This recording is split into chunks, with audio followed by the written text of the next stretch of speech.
Baik, pasal 18. Masalah hubungan seksual di surga.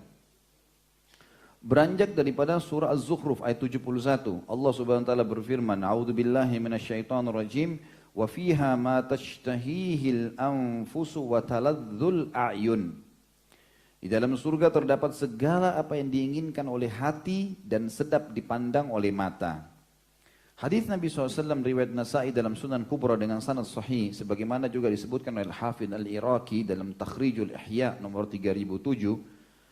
Zaid ibn Arqam radhiyallahu anhu menuturkan, seorang laki-laki ahli kitab datang menemui Nabi seraya berkata, "Wahai Abul Qasim, engkau menyangka bahwasanya ahli surga akan makan dan minum?" Beliau sallallahu alaihi wasallam menjawab dengan tegas, "Ya, demi zat yang jiwaku berada di tangannya, kamu sungguh akan diberi kekuatan 10 lelaki dalam hal makan." Maaf, 100. Kekuatan 100 laki-laki, semua laki-laki akan memiliki kekuatan 100 laki-laki. Jadi yang lemah-lemah nggak masalah di dunia. Dalam hal makan, minum, dan seksual. Ia mendebat orang itu. Orang yang makan dan minum butuh buang hajat, kata si Yahudi. Padahal di surga tidak ada kotoran. Beliau menjawab, buang hajat mereka berupa tetesan peluh, keringat, yang keluar dari kulit-kulit mereka seperti tetesan kasturi. Lalu kemudian perut mereka kembali kosong.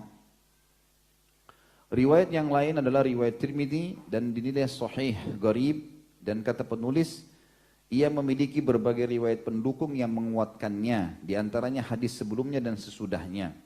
Bisa dilihat dalam buku Mishkah Al-Masabih. Anas radhiyallahu anhu meriwayatkan sabda Nabi SAW, seseorang mukmin di surga diberi kekuatan demikian dan demikian dalam hal hubungan jima atau seksualnya. Ditanyakan, wahai Rasulullah, apakah ia mampu demikian? Beliau menjawab, ia diberi kekuatan 100 pria. Jadi ini berarti menandakan dia bisa memenuhi kebutuhan pasangannya walaupun jumlahnya banyak. Wanita ahli surga menghibur para suami. Dan hiburan mereka selain pelayanan-pelayanan, penampilan yang bagus, mereka juga bernyanyi. Para bidadari mengucapkan lantunan nyanyian, gitu kan? Tapi di sini yang lebih kuat pendapat ulama mengatakan tanpa menggunakan alat musik. Di pasal 19 disebutkan nyanyian bidadari di surga. Tentu teman-teman sekalian di pasal 18, pasal 17 sebelumnya, pasal 19 ini kalau mau lebih rinci ada buku Ibnu Qayyim rahimahullah. Yang saya pernah sebutkan judulnya Tamasya ke Surga. Itu rinci sekali. Termasuk ada pasal di situ disebutkan tentang ada ahli surga nanti yang minta pengen punya anak sama Allah. Padahal sudah tidak perlu dia. Kan? Tapi dia minta. Maka karena di surga semua yang diinginkan jiwa dikasih, Allah kasih dia anak. Ada ahli surga yang ingin bercocok tanam dalam hadis Bukhari. Sudah banyak pohon-pohon, tapi dia ingin bercocok tanam. Kata Nabi SAW, akan ada ahli surga yang mau bercocok tanam. Dan Allah tanya, semua sudah ada di depanmu, kenapa kamu mau? Dia bilang, ya Allah saya pengen menanam, tumbuh dari hasil tangan saya. Maka Allah memberikan kepadanya bibit yang dia taruh di tanah surga, begitu ditaruh, tumbuh, langsung tiba-tiba jadi besar, langsung berbuah. Lalu kemudian seorang Badui dengar, hadis Nabi ini. Lalu dia mengatakan, ya Rasulullah, pasti orang itu orang Ansar, orang asli Madinah tuh. Kenapa? Karena mereka semua pekebun, makanya mereka masih mau berkebun lagi gitu. Riwayat yang sahih, riwayat Tabarani, dengan sanad hasan, sebagaimana Al-Hafidh Al-Iraqi juga menyebutkan dalam Takhrijul Ihya nomor 3011, Ibnu Umar radhiyallahu anhu menceritakan sabda Rasulullah SAW, istri-istri di surga bernyanyi untuk suami mereka dengan suara yang paling merdu, yang belum pernah didengar seorang pun di antara nyanyian mereka. Kami wanita yang baik lagi jelita, istri orang-orang yang mulia, mereka memandang dengan senang. Dan juga di antara nyanyiannya kata Nabi SAW, kami abadi dan tidak akan mati. Kami bisa dipercaya dan tidak akan berkhianat. Kami bermukim dan tidak akan pernah bepergian. Dan ini kata ulama, kalau ada penduduk dunia wanita yang mau seperti bidadari, ini cirinya. Mereka menjaga kecantikan dan kejelitaan mereka dengan tidak banyak keluar rumah, kecuali di waktu hal-hal yang darurat.